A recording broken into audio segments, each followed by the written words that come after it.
नमस्कार, जय भीम साथियों, दैनिक दस्तक पर आपका स्वागत है। मैं हूं आपका होस्ट टीपी गौतम। साथियों, एक फिल्म को लेकर बहुत बड़ा देश में माहौल बना हुआ है। कुछ लोग उसकी खिलाफत कर रहे हैं और कुछ लोग उसके पक्ष में तरह-तरह से अपनी जो बयानबाजी है या सोशल मीडिया पर अपना जो प्रभाव है उसको दिखाने की कोशिश कर रहे हैं। यहाँ तक कि इस फिल्म विवाद में जो राजनेता हैं, वो राजनेता भी कूदे हुए हैं, जिनमें सबसे बड़ा नाम उभर कर आ रहा है, वो है बाबा साहब के पोते बाला साहब प्रकाश अंबेडकर जी, जो वंचित बहुजन अघाड़ी पार्टी के संस्थापक हैं और फिलहाल राष्ट्रीय अध्यक्ष जी वो संभाल रहे हैं। 11 अप्रैल 2025 एक बहुजन महापुरुष, महामना राष्ट्रपिता ज्योतिबा फुले का जयंती होती है और उस जयंती के दिन फुले नामक फिल्म रिलीज होनी थी। लेकिन इस फिल्म का जैसे ही ट्रेलर आउट होता है, इस ट्रेलर के बाद कुछ कुछ जाति के लोगों के संगठन जो अपने आप को तथाकथित ऊंची जाति मानते हैं, उन लोगों के संगठनों के द्वारा इस फिल्म का जो विरोध है वो चालू हो जाता है और धीरे-धीरे जो विरोध का आकार है वो बढ़ता जाता है और जमीन से लेकर सोशल मीडिया पर इस फिल्म की जो हाइप है वो बढ़ती जाती है। इस विवाद में कुछ अपर कास्ट के जो फिल्म इंडस्ट्री में काम करने वाले लोग हैं, वो भी उतर आते हैं। आपने कुछ बयानबाजी देखी होगी सोशल मीडिया पर, कितनी बुरी तरह से उसमें साथियों एक दूसरे की जो जाति है उसको टारगेट किया गया है और इस जाति के टारगेट में जो बहुजन समाज है वो खामखा अपनी जो ताकत है, जो समय है, जो संसाधन है उसको बर्बाद करने में जुटा हुआ है। ऐसा साथियों मैं आपके लिए क्यों कह रहा हूं? इसको समझने के लिए या मेरी बात को मजबूती देने के लिए मेरे आपसे सिर्फ 2 सवाल हैं। आप इस फिल्म इंडस्ट्री पर जातिवादी, मनुवादी होने का आरोप लगाते हैं कि फिल्म इंडस्ट्री में जो बहुजन समाज है, उसके जो लोग हैं उनको वहां पर शामिल नहीं किया जाता है, उनको बड़े रोल में नहीं लिया जाता है या जो बड़ी-बड़ी फिल्में हैं या जो लीड रोल है, उनमें बहुजन समाज को ना के बराबर ही भूमिका मिलती है। और आप देखेंगे तो बहुजन समाज से कोई इतना बड़ा चेहरा भी फिल्म इंडस्ट्री में नहीं दिखाई देता है। ये आरोप बहुजन समाज के ही है। बहुजन समाज कहता है कि फिल्म इंडस्ट्री एक जातिवादियों का अड्डा है। दूसरा सवाल है साथियों मेरा, ये जो फुले फिल्म आ रही है, जिसको आप चाहते हैं कि ये रिलीज हो जाए क्योंकि इसमें आपके महापुरुष की जो कहानी है उसको दिखाया जा रहा है, लेकिन उस महापुरुष का जो किरदार निभाया है उसको आपने कभी जानने की कोशिश नहीं की कि उस किरदार को निभाने वाले की जाति क्या है, वो किस समाज से बिलोंग करता है। ये जो फुले फिल्म है, इसमें बहुजन समाज की हिस्सेदारी कितनी है? 2 सवाल है साथियों। इस फिल्म को लाने वाले ये वही फिल्म इंडस्ट्री है जिसको आप जातिवादी कहकर नकार देते हैं। और दूसरा सवाल ये है, इस फिल्म में जो फूले नामक फिल्म आ रही है, बहुजन समाज को कितनी हिस्सेदारी मिलने वाली है? क्या आपके समाज के इसमें नेता हैं? क्या आपके समाज के इसमें एक्टर हैं?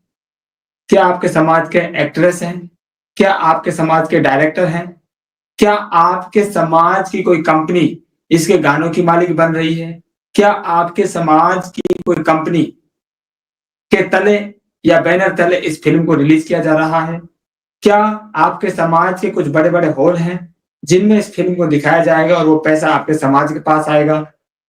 ऐसी कौन-सी चीज आपको इस फिल्म से मिलने वाली है? अगर ये फिल्म चल जाती है, अगर ये फिल्म नहीं चलती है, तो जो बहुजन समाज है, वो वंचित रह जाएगा। वो कौन से लाभ हैं या वो कौन से फायदे हैं साथियों, अगर ये फिल्म नहीं चलती है, तो जो बहुजन समाज है वो उनसे वंचित रह सकता है। ये सवाल साथियों आपके लिए हैं, आपको इनका जवाब देना है, क्योंकि आप लोग बढ़ चढ़कर जो एक तथाकथित समाज इस फ़िल्म के लिए लड़ रहा है, वही लोग विरोध कर रहे हैं, वही लोग इस फ़िल्म को लाने वाले हैं, वो लोग आपस में ही नूरा कुश्ती कर रहे हैं और आप बहुजन समाज उनके बीच में मैं कौन, तू खामखा की भूमिका निभा रहे हैं। एक बार ज़रा आप तसल्ली से बैठिए, शांति से बैठकर सोचिए, अगर ये फ़िल्म नहीं चलती है, तो आपका और आपके समाज का क्या नुकसान होने वाला है? अगर आपको जवाब मिल रहा है, अगर कोई जवाब आपको पता है, कोई तर्क साथियों आपके पास है कि भाई हम चाहते हैं कि फ़िल्म इसलिए रिलीज़ होनी चाहिए, तो साथियों वो जवाब आप कमेंट करके ज़रूर बताएँ, ताकि मुझे और मेरे जैसे बहुत सारे जो नासमझ लोग हैं, उनको भी पता चले कि भाई इसलिए जो बहुजन समाज के लोग हैं, वो इस फ़िल्म को चलवाना चाहते हैं। आखिर ऐसी क्या छिपी हुई बात है, जो आम लोगों तक नहीं पहुँच रही है? हम लोग भी उस चीज़ को नहीं समझ पा रहे हैं कि आखिर क्यों बहुजन समाज के लोग या कहें कि बहुजन समाज के जो राजनेता हैं, जिनमें मैंने आपको बताया कि बाबा साहब के पोते भी शामिल हैं, वो इस फ़िल्म के लिए माँग कर रहे हैं कि इस फ़िल्म को चलाना चाहिए। वो कौन-सी बात है साथियों? आप ज़रूर अगर आपको पता है तो कमेंट करके अवगत कराइए, ताकि अन्य लोगों को भी पता चल सके कि जो विरोध है, वो सही दिशा में हो रहा है।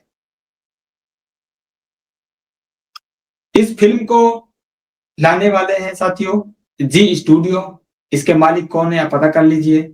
इसका जो म्यूजिक है वो जी म्यूजिक के अंतर्गत चल रहा है। ट्रेलर आपने देखा होगा, जी स्टूडियो पर आया है और इसके जो गाने अभी चल रहे हैं वो जी म्यूजिक के बैनर तले चल रहे हैं और इसके जो लीड एक्टर में है कोई गांधी सर नेम से है। इसके डायरेक्टर आप देखेंगे तो वो आपके समाज से है तो जरूर अवगत कराएं।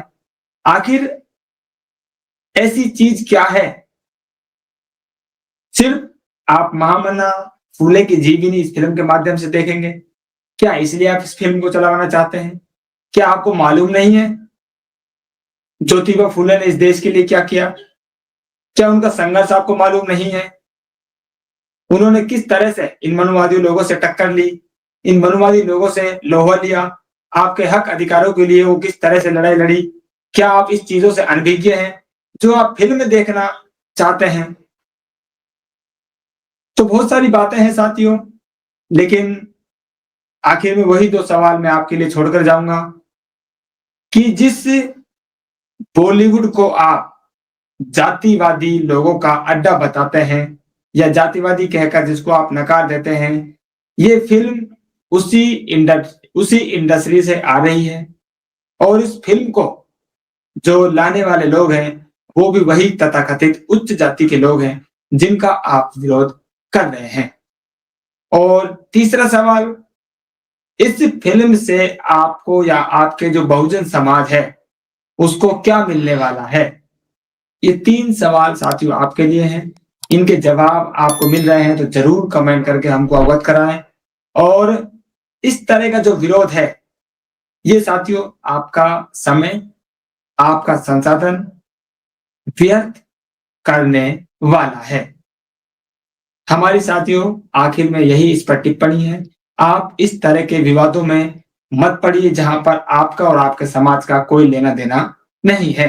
चाहे वो लड़ाई बाबा साहब के ऊपर हो रही हो, चाहे वो लड़ाई किसी भी बहुजन महापुरुष के ऊपर हो रही हो, अगर वहाँ आपका फ़ायदा नहीं है, तो आप उस पचड़े में मत फँसिए। आपका जो समय है वो बहुत कीमती है, आपका जो उद्देश्य है वो साथियों बहुत बड़ा है और उस उद्देश्य की पूर्ति के लिए आपके पास समय बहुत कम है। इसलिए आपका समय और संसाधन आपके उद्देश्य की पूर्ति के लिए लगना चाहिए, न कि जिन लोगों का आप विरोध कर रहे हैं, जिस विचारधारा का आप विरोध कर रहे हैं, उस विचारधारा की लड़ाई लड़ने के लिए। तो इस अपडेट में इतना ही। आप लोगों के जो विचार हैं साथियों कमेंट करके ज़रूर बताएँ। फिलहाल इस अपडेट में इतना ही। मिलते हैं नई अपडेट में, तब तक के लिए जय भीम।